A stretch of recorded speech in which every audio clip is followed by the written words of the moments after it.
My mother called me on a Wednesday evening and said, "Nathan owes $100,000 to some very dangerous people, and you need to pay it. You're his sister. You have money. This is what family does." I looked around my living room, the house I'd saved for years to buy, the life I'd built through hard work and sacrifice, and realized that to my parents, I wasn't their daughter. I was a bank account. So I made a decision that would change everything. I sold my house, took every dollar I had, and vanished. They haven't found me yet. To understand why I disappeared from my family's life at 39 years old, you need to understand the roles we were assigned from childhood. Nathan was the golden child, charming, charismatic, full of potential that never quite materialized into anything real. And I was the fixer, responsible, reliable, expected to clean up whatever messes everyone else created. I grew up in a middle-class family in Michigan. Dad worked in manufacturing, Mom was a school secretary, and we lived in a modest 3-bedroom house that always felt too small for the tension it contained. Nathan is 3 years younger than me, and from the moment he was born, he was special.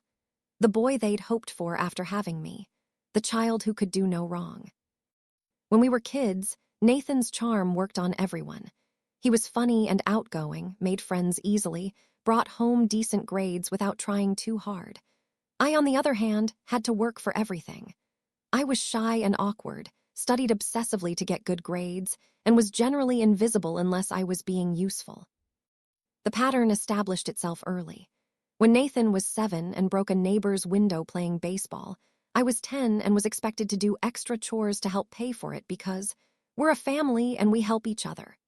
When Nathan was 12 and got caught shoplifting, I was 15 and had to give up my summer camp money to pay the fine because your brother made a mistake and needs our support. My parents' logic was always the same. Nathan was young, impulsive, still learning. I was older, more responsible, more capable of handling disappointment.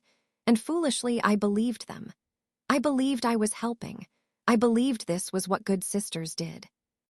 In high school, the dynamic intensified. Nathan was popular, played sports, dated cheerleaders. I was in the honor society, worked a part-time job, saved every penny for college. When Nathan's grades dropped junior year and he risked losing his spot on the football team, guess who was expected to tutor him every night?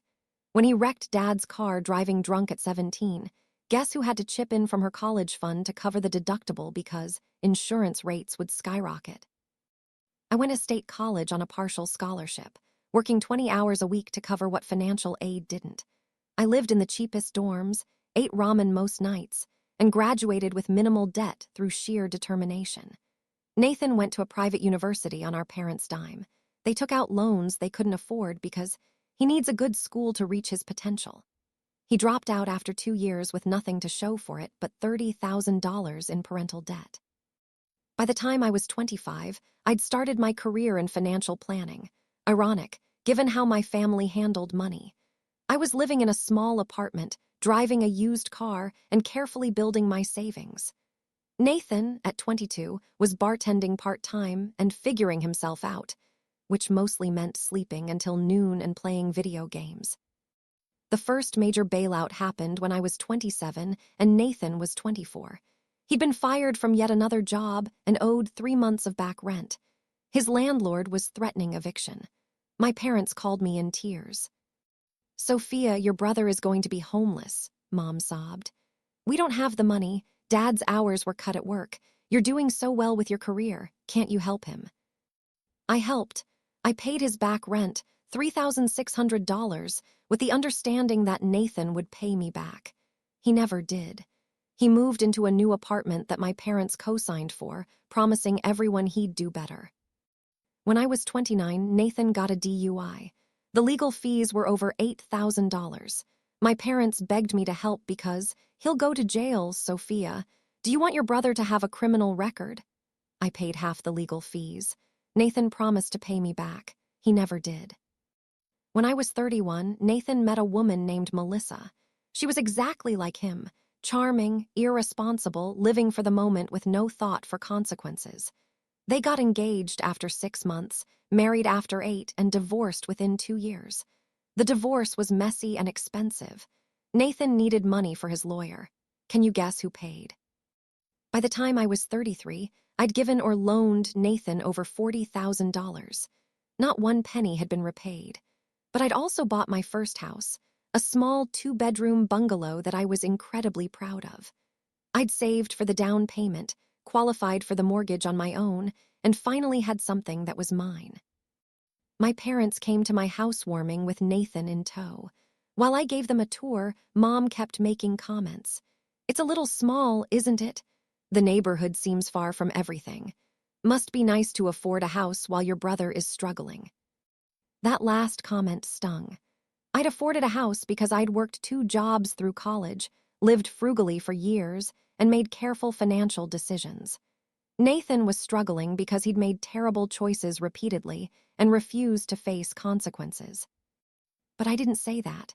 I just smiled and served the dinner I'd cooked, playing the role of the grateful daughter who was lucky to have such a supportive family. The pattern continued. Every few months, Nathan would have a new crisis.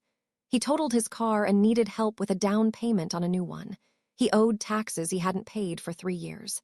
He got scammed in some investment scheme and lost thousands.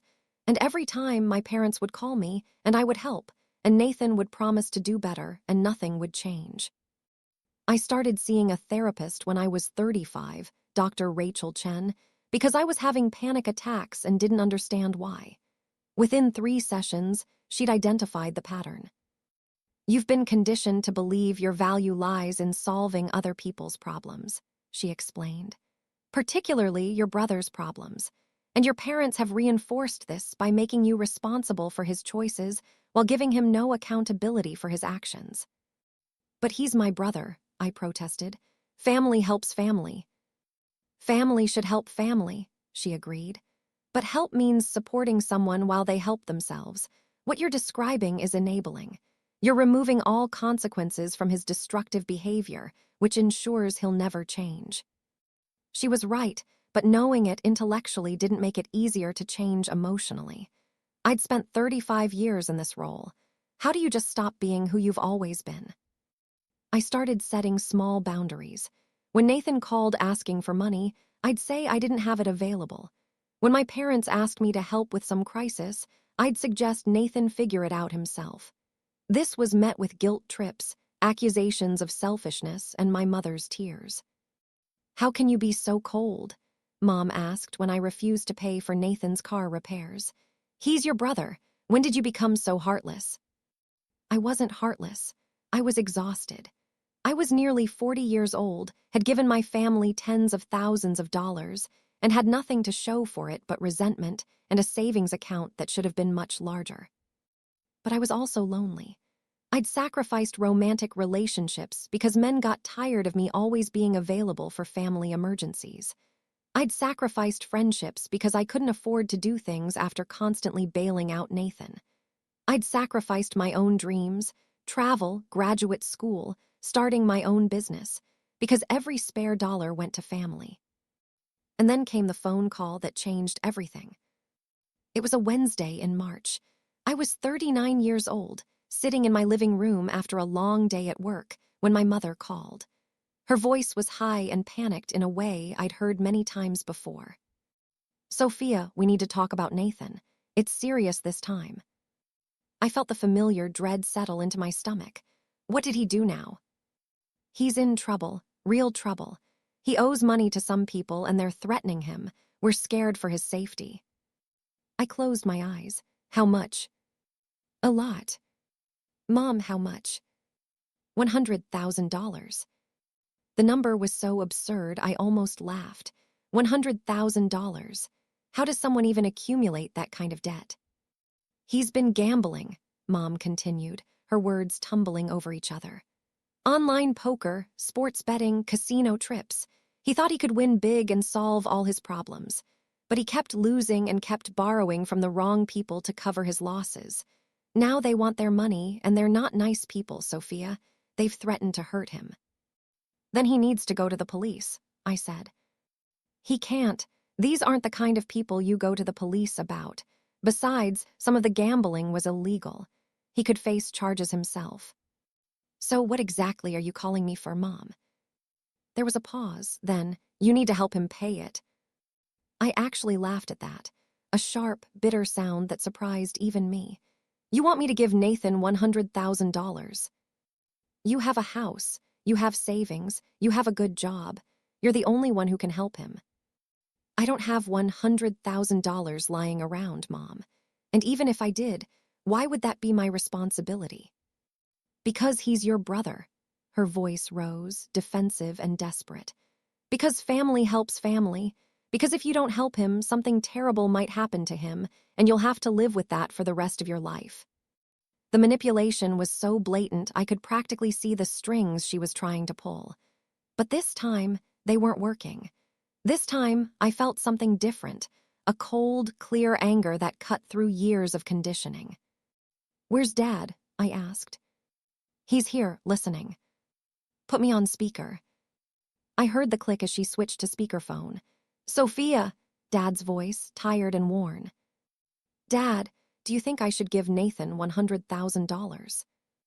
A pause, then, "We think you should help your brother, yes." "By giving him money I don't actually have. Money I'd have to get by selling my house or draining my retirement." "If that's what it takes," Mom interjected. "He's in danger, Sophia, real danger." "And whose fault is that?" "That's not the point." Mom was crying now. "The point is he needs help and you're his family and you have the means and you should help him." "I've been helping him for 20 years, I said, my voice eerily calm. "I've given him over $40,000. I've paid his rent, his legal fees, his car payments. I've sacrificed my own financial security over and over to fix problems he created. And what has he learned from that? Nothing. He's just gotten worse. And now you want me to destroy my entire financial life to bail him out again." "This is different," Dad said. "This is life or death." Then maybe Nathan should face the consequences of his choices for once in his life. "How can you be so cruel?" Mom sobbed. "What kind of sister are you?" That question hit me like a physical blow. What kind of sister was I? The kind who'd spent her entire adult life being a financial crutch for a brother, who'd never once thanked her or paid her back or shown any remorse for the burden he'd placed on her. The kind who'd finally reached the end of her rope. "Where is Nathan?" I asked. "He's staying with us," Dad said. "He's too scared to be at his own apartment." "Let me talk to him." There was some muffled conversation, then Nathan's voice. "Hey, Sophia." He sounded exhausted, defeated. Not the cocky, charming Nathan I'd known my whole life. For a moment, I felt a pang of sympathy. Then I remembered this had happened before. Different scale, same pattern. "Nathan, is it true you owe $100,000 in gambling debts?" "Yeah," a pause. "I really messed up this time, Soph." "Why did you keep gambling if you were losing?" "I thought I could win it back. I thought if I just had one big win, I could pay off everything and be clean. But it kept going wrong, and I kept trying to fix it, and now..." "And now you expect me to fix it for you?" "Mom and Dad said you might be able to help." Of course they did. They'd probably spent the last week convincing him that his big sister would save him like she always did. "Nathan, do you have any idea how much money I've given you over the years?" Silence. "Over $40,000. That I've tracked. Probably more that I've forgotten about. Have you ever paid back a single dollar?" "I meant to. Things just never worked out right for me, too." "Things never worked out because you never actually tried to make them work out. You just waited for the next crisis and the next bailout." "Sophia, I know I've screwed up. I know I've been a bad brother, but I'm scared. These people aren't joking. I need help." And there it was, the plea I'd heard in various forms my entire adult life. Nathan needed help. Nathan was scared. Nathan had made another catastrophic mistake and someone else needed to pay for it. "I'm sorry you're scared," I said slowly. "I'm sorry you're in danger, but I'm not going to destroy my life to save you from consequences you brought on yourself." "Are you serious right now?" Nathan's voice shifted from defeated to angry. "I'm your brother. Don't you care if something happens to me?" "I've cared for 20 years while you've treated me like an ATM. I'm done caring." I hung up. The phone rang again immediately. I didn't answer. It rang 17 more times that night. I turned it off and sat in the silence of my house, shaking. The calls and messages started the next morning. My parents, Nathan, my aunts and uncles, cousins I hadn't spoken to in years. Suddenly, everyone had an opinion about my obligation to save my brother. The messages varied in approach but had the same theme. I was selfish, heartless, cruel. How could I let my brother suffer when I had the means to help? What kind of person values money over family? Didn't I understand he could be hurt or killed? My mother left a voicemail that I'll never forget. I didn't raise you to be this cold. Your brother is in danger and you're just going to let him die because of money. I don't even know who you are anymore. You're not the daughter I raised. My father's message was quieter but more cutting. Your mother is devastated. She can't eat, can't sleep, just sits and cries about Nathan. This is killing her, Sophia. Is your house really worth your mother's health and your brother's life? Nathan himself sent a series of text messages that started desperate and became increasingly angry. Please, Sophia, I'm begging you. These people know where I live, where Mom and Dad live. I made a mistake, but I don't deserve to die for it. I guess money is more important to you than your own brother. When something happens to me, I hope you can live with yourself. Extended family members I barely knew weighed in. Aunt Linda, who I saw maybe once a year. Your parents sacrificed so much for you and this is how you repay them. Uncle Tom, Dad's brother. Family sticks together. You're being selfish. Cousin Jennifer. Wow, I always thought you were nice, but I guess I was wrong. My coworker and friend Jessica noticed I was distracted at work. Over lunch, I broke down and told her everything. Are they serious? She asked, incredulous. They want you to give your brother $100,000. Not give, they frame it as helping family, but yes. Do you even have that much? If I sold my house and emptied my retirement accounts, maybe, but I'd have nothing left. I'd be starting over from scratch at 40. Jessica shook her head. That's insane. He made his choices. Why should you pay for them? Because apparently that's what family does. Family supports each other, Jessica said firmly. They don't bankrupt each other. Your brother is a grown man who gambled away $100,000. That's not your responsibility. Logically, I knew she was right, but the emotional manipulation was working. I felt guilty. I felt cruel. I lay awake at night imagining scenarios where Nathan got hurt and it was my fault because I hadn't helped. Dr. Chen helped me see what was happening. This is emotional blackmail, she explained during an emergency session. They're making you responsible for Nathan's safety to coerce you into doing what they want. But Sophia, you are not responsible for your brother's choices or their consequences. You are not responsible for protecting him from danger he put himself in. But what if something really does happen to him? Then that's the result of his choices, not yours. You not giving him money doesn't make you responsible for whatever happens. He gambled. He borrowed from dangerous people. Those are his actions and his consequences. My parents don't see it that way. Your parents have spent your entire life making you responsible for Nathan. They've conditioned you to believe your purpose is to save him. But that's not healthy for anyone, not for him, not for them, and especially not for you. She was right. I knew she was right. But knowing it didn't make the guilt easier to bear. The harassment continued for 2 weeks. My inbox was full of messages from family members telling me what a terrible person I was. My parents called multiple times a day. Nathan showed up at my work once, causing a scene in the lobby until security escorted him out. You're killing me, Sophia, he shouted as they walked him to the door. You're actually killing me. My blood will be on your hands. My colleagues stared. I was humiliated, furious, and somehow still guilty.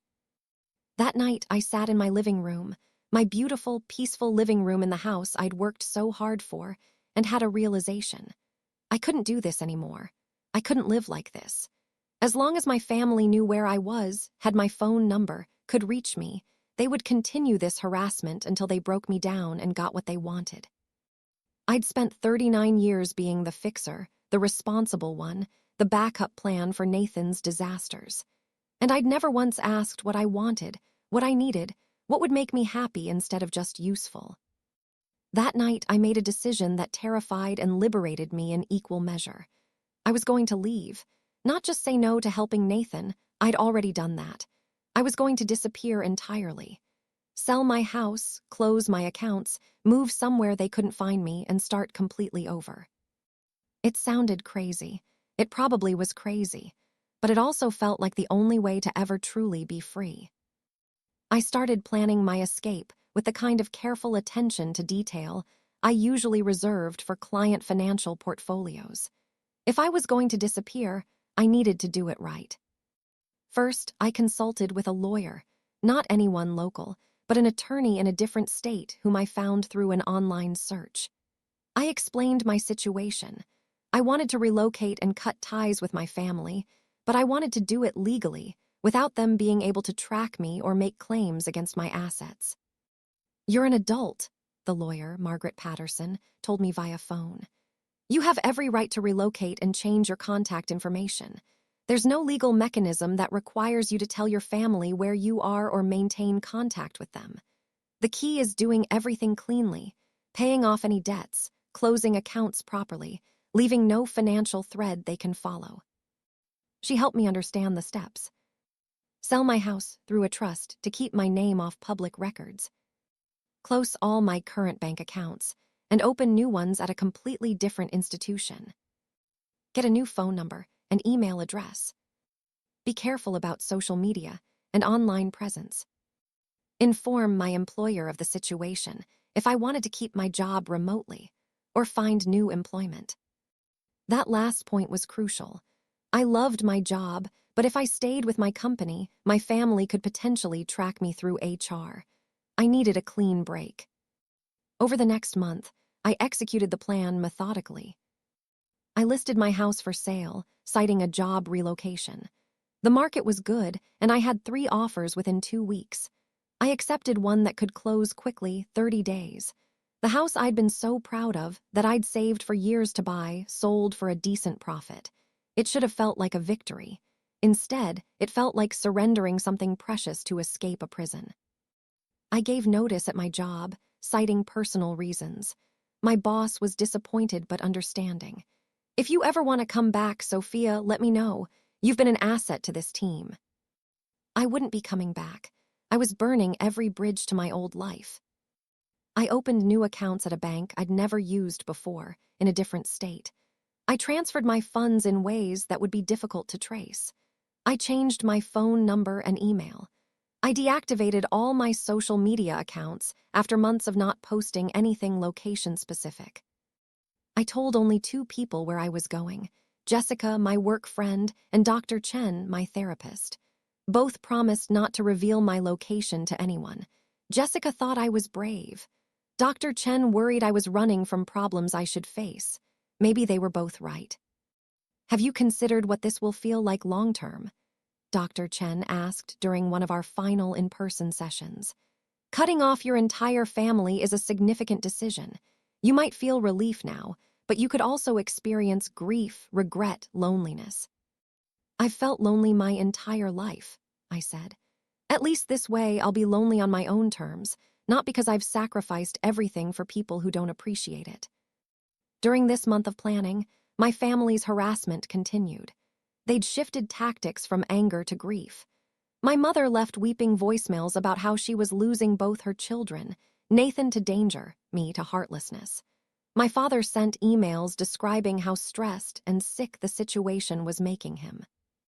Nathan himself showed up at my house one evening. I opened the door to find him looking genuinely terrible, unshaven, weight loss, dark circles under his eyes.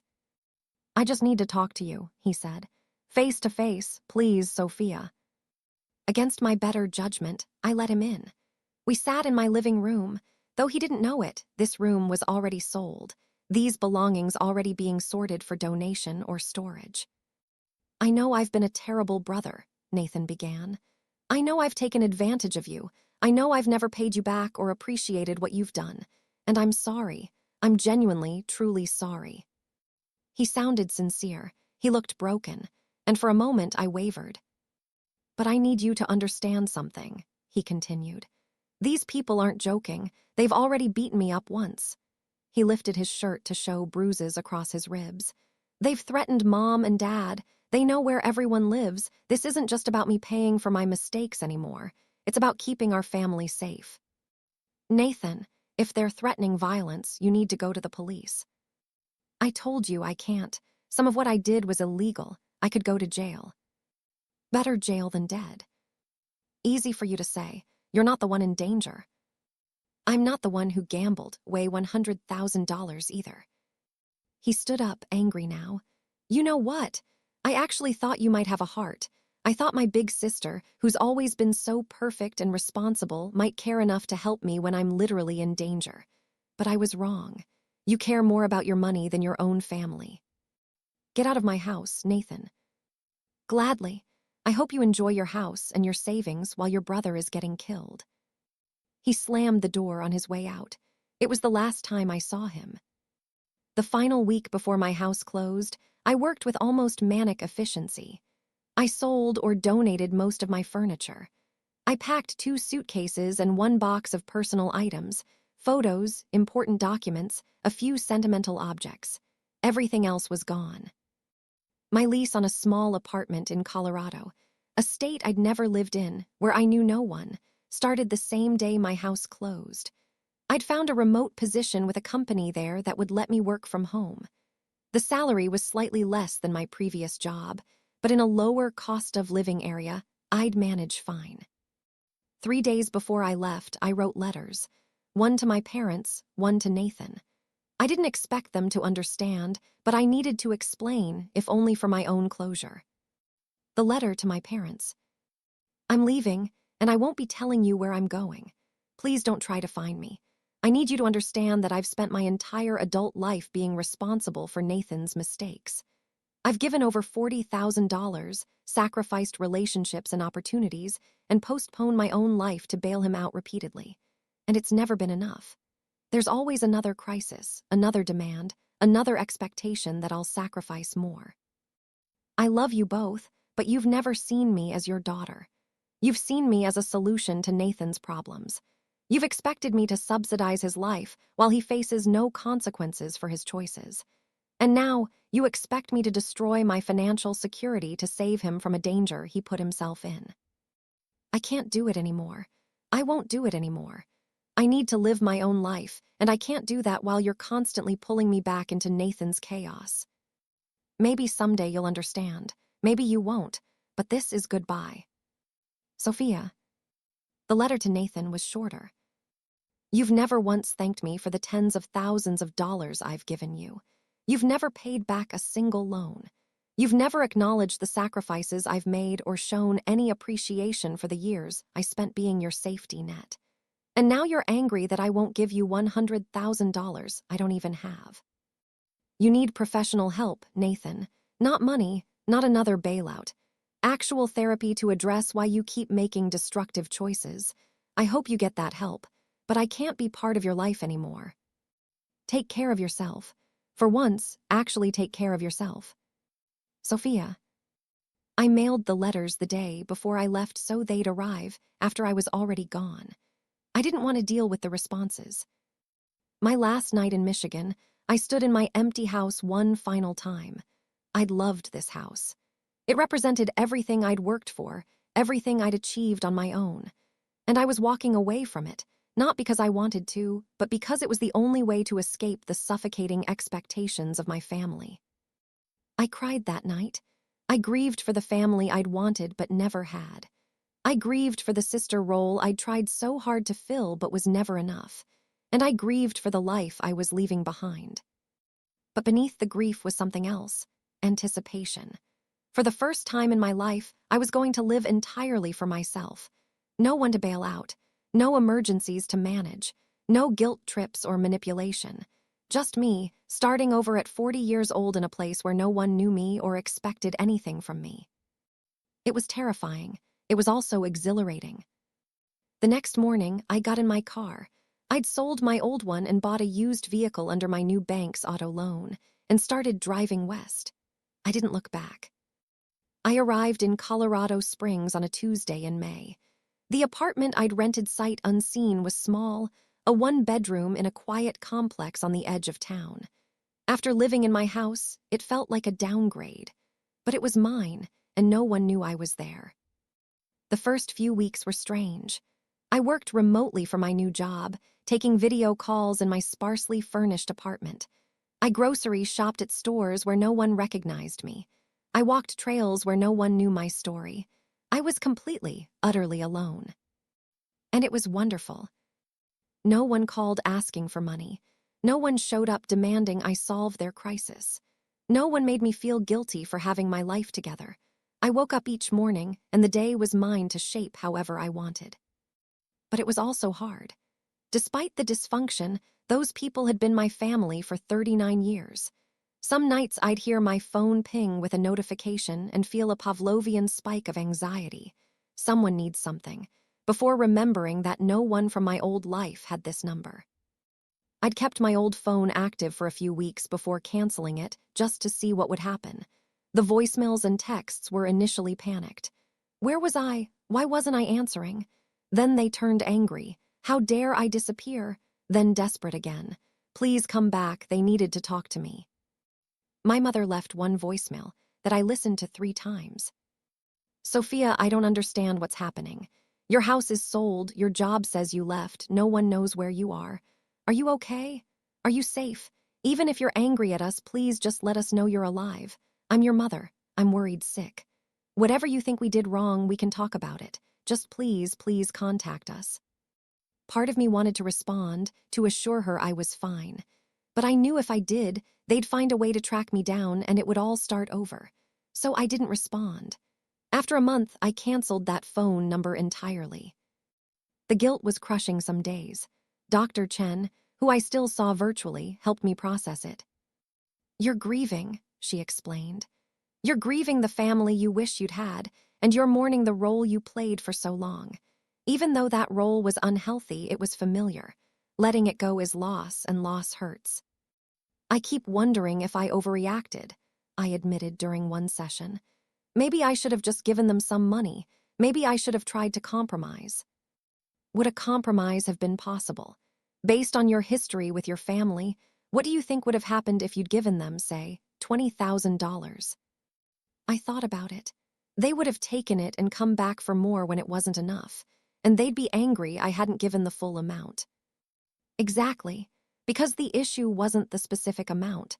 The issue was a fundamental dynamic where your family expected unlimited access to your resources. No amount would have ever been enough. She was right. If I'd paid Nathan's debt, there would have been another crisis next month, next year. There always was. I focused on building a new life. I made friends slowly, met a few neighbors, joined a hiking group, started volunteering at a local animal shelter. I dated casually, nothing serious, just remembering what it was like to prioritize my own social life instead of being on call for family emergencies.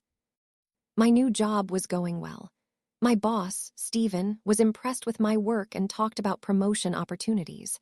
I was contributing to my retirement again without having to drain it for someone else's crisis. I was saving money. I was living below my means, but by choice this time, not because I was constantly broke from bailing out Nathan. 6 months after I left, I got an email to an old address I'd forgotten to close. It was from a cousin, Amy, who I'd always liked but hadn't been close to. Sophia, I don't know if you'll see this, but I hope you're okay. Your parents are frantic. Nathan is, well, he's dealing with his consequences. The people he owed money to apparently got some payment. I don't know how, and he's currently in a treatment program for gambling addiction. Your parents are in therapy too, trying to understand what happened with your family. I don't know your side of the story, but I want you to know that some of us understand why you might have left. I've watched how they treated you versus Nathan our whole lives. I've seen you bail him out over and over. I don't blame you for finally being done. If you ever want to talk, you can reach me. No pressure. Just want you to know someone gets it. Amy. I cried when I read that email. Someone understood. Someone saw what had been happening and didn't think I was a monster for leaving. I responded briefly, thanking her and saying I was safe and doing well. We started corresponding occasionally, email only, and I made her promise never to reveal anything about my location or life to the rest of the family. She agreed. Through Amy, I learned what happened after I left. Nathan had apparently found the money to pay off his debts. Whether my parents took out loans or he found it some other way, I didn't know and didn't ask. He'd hit rock bottom hard enough that he'd finally sought help. He was in an intensive treatment program for gambling addiction and seeing a therapist. My parents were devastated, according to Amy. They didn't understand why I'd left. They felt betrayed and abandoned. They thought they'd been good parents who'd asked one thing of me, to help my brother, and I'd refused and disappeared. They genuinely don't see how they treated you differently than Nathan, Amy wrote. In their minds, they were just being parents trying to keep their family together. The lack of self-awareness was stunning, but not surprising. They'd spent 40 years prioritizing Nathan and expecting me to subsidize that priority. Of course, they didn't see anything wrong with it. I felt sad for them, but I didn't feel guilty anymore. Or at least, the guilt was manageable. A year after I left Michigan, I was living a completely different life. I'd been promoted at work. I'd moved to a bigger apartment with a view of the mountains. I'd fallen in love. His name was James, a teacher I'd met through friends, and he was kind and stable and had no idea about my dramatic family history.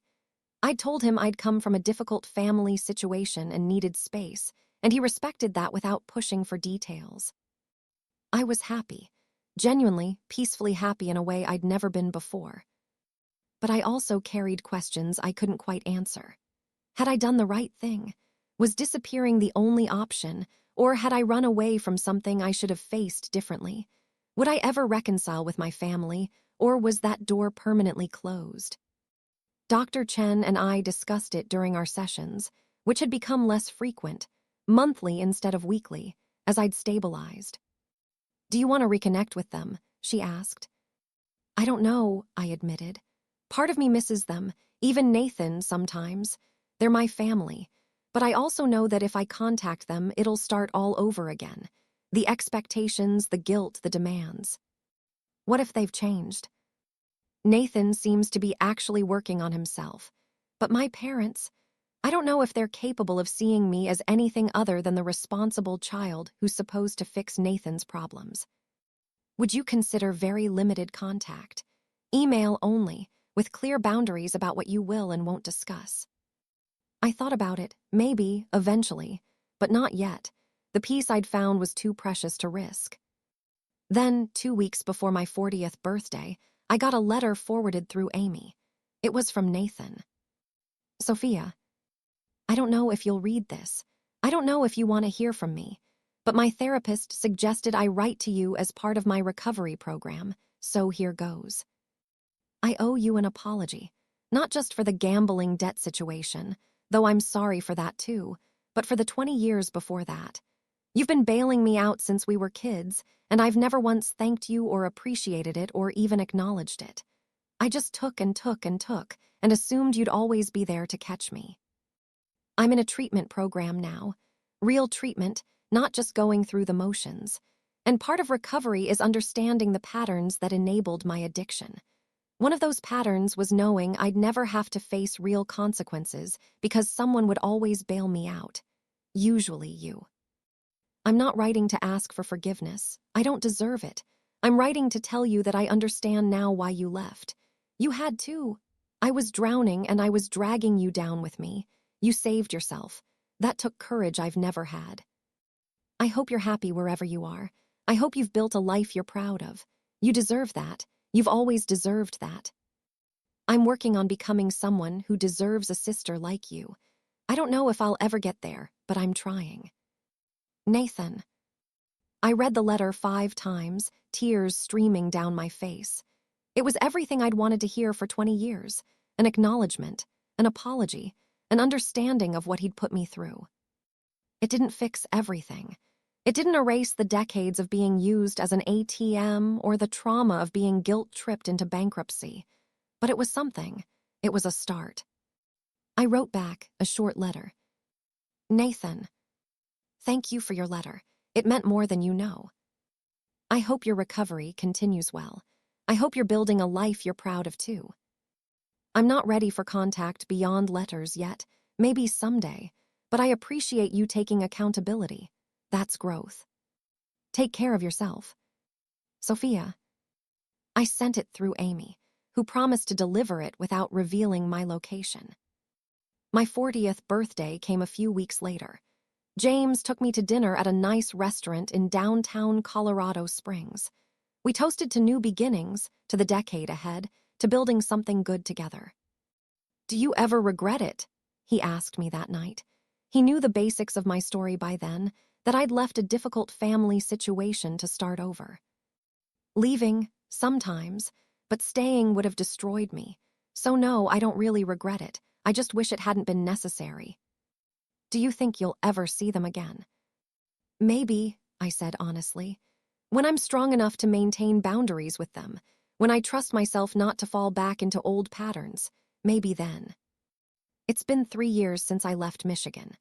I'm 42 now, engaged to James, working a job I love, living a life I chose rather than one that was chosen for me. I've been in limited email contact with Nathan for the past year. He's been sober from gambling for 18 months, holds a steady job, and is working through his issues in therapy. We don't talk about the past much. It's still too painful for both of us. But we're slowly, carefully building something new. My parents and I are still estranged. I sent them one email 6 months ago, a brief message saying I was alive, safe, and needed continued space. My mother responded with pages of hurt and anger, demanding to know where I was and why I was being so cruel. I didn't respond. Through Amy, I learned that my parents still don't understand what they did wrong. They still see themselves as victims in this situation, parents who were just trying to help one child and protect the other. The cognitive dissonance is impressive. I've made peace with the possibility that my relationship with them may never be repaired. It makes me sad sometimes, especially around holidays, but it doesn't crush me anymore. The life I've built is good. James and I are planning a small wedding next spring. I have friends here who know me as Sophia in Colorado, not Sophia, Nathan's bailout sister. I'm saving for retirement again, taking trips, pursuing hobbies. I'm living the life I sacrificed for so many years. Do I regret disappearing? Some days, yes. It was a dramatic solution to a problem that maybe could have been solved other ways. But those other ways would have required my family to change, and I couldn't control that. I could only control myself. Would I do it again? Yes, because that decision, as painful and extreme as it was, saved me. It gave me my life back. I think about the me at 39, standing in that house with my mother on the phone demanding I pay Nathan's debt, and I'm proud of her. She was drowning, and she found a way to swim. She chose herself for the first time in her life, and that choice made everything else possible.